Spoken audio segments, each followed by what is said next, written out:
自己好像不太会沟通，跟同事沟通呢就吵架，跟客户沟通呢就被骂，跟上司沟通呢也被骂，跟家人沟通呢也吵架，好像不管怎样子沟通都不太顺利。还没出社会之前就有这样的困扰，但出了社会这样的困扰越来越大，到底该怎么办？请开启下面的小铃铛，打开全部的订阅。我相信应该超多人都有，因为这是现代的文明病啊。我来跟大家讲一下它背后所带来的原因，跟它原因背后真正可以解决问题的方法吧。很多人觉得沟通很难，但是我要来跟你分享一个关键的状况，就是或许你根本没有在沟通。原因为什么呢？来，先问大家两件事情。第一件事情，沟通跟说话不一样吗？对，沟通跟说话是不一样的。说话重视的是传递，沟通重视的是双向取得共识。所以很多人都不在沟通，而只是在说话而已。当你面对客户，你用说话的方法跟他讲的时候，他就觉得，你怎么只是直接塞东西给我？你跟家人在说话的时候，你只是在告知他说，妈，我要出门了。今天呢，你在跟上司沟通的时候，只在告知他，老板，我不会。当然，你可能就会造成很多不必要的误会。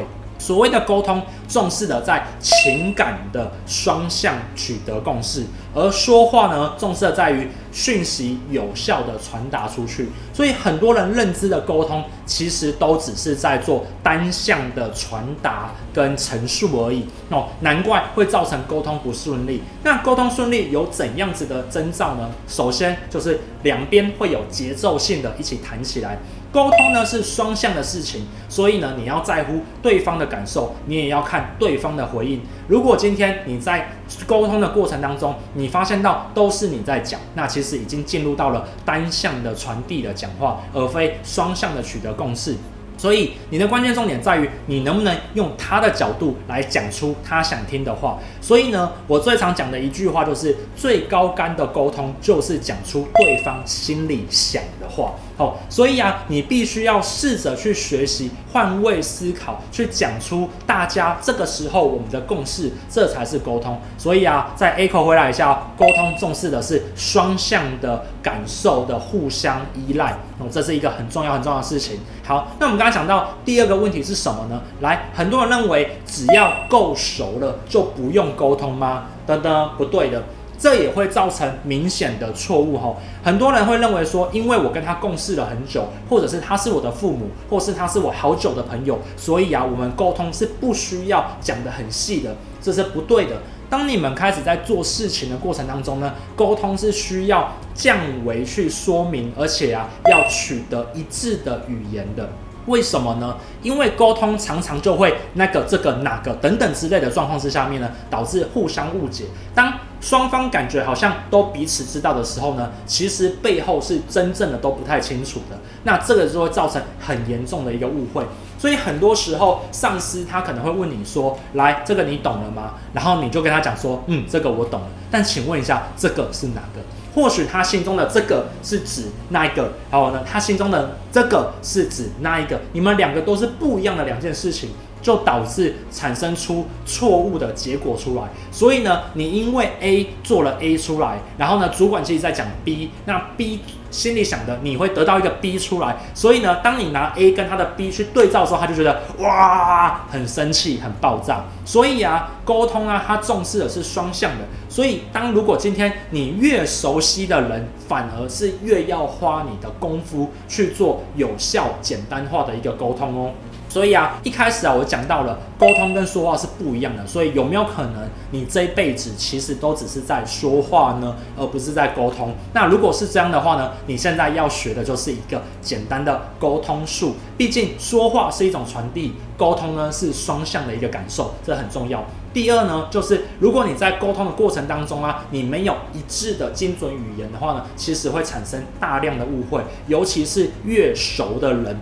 觉得越有默契的人，反而就会造成这个状况给发生。我跟大家分享，那你会讲说，那我用在客户身上，用在朋友，用在家人身上都一样吗？没错的，都一样的。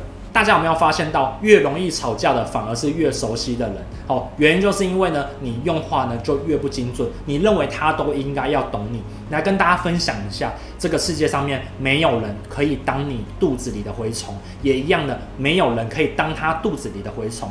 所以沟通就是必须要双向取得互相的共识，而非在猜对方心里想要的东西，这很重要一个环节。那往往客户跟你之间沟通会产生出摩擦，就是他想象的跟你想象的是不一样的事情，所以做出来之后呢，就造成严重的误差。所以以我们自己公司来讲的话，我们很擅长要做的就是把概念图都先做出来，我们至少要做出能够跟概念图类似的东西出来，去跟客户去做沟通，一次校稿，二次校稿，确定我们双向的共识是一样的，然后签下白纸黑字，一起前往前进，这是很重要的一个环节。那你是不是也应该要这样子跟你的客户沟通呢？那我们刚刚讲了对别人的沟通，那接下来我要跟大家讲一件事情，就是你有没有跟自己沟通呢？有时候你在社会上面，你最缺少的就是对自己沟通，你必须要真实的去问自己，自己目前正在做些什么事情，而不是对自己在说话而已。所以试着学会跟别人沟通，跟家人沟通，跟客户沟通，跟自己沟通，是你人生当中很重要的一件环节。所以下次如果你再遇到了沟通真的很难，那就记住我刚刚在一开始给你的一个反转点，其实你可能只是在说话，而不是在沟通。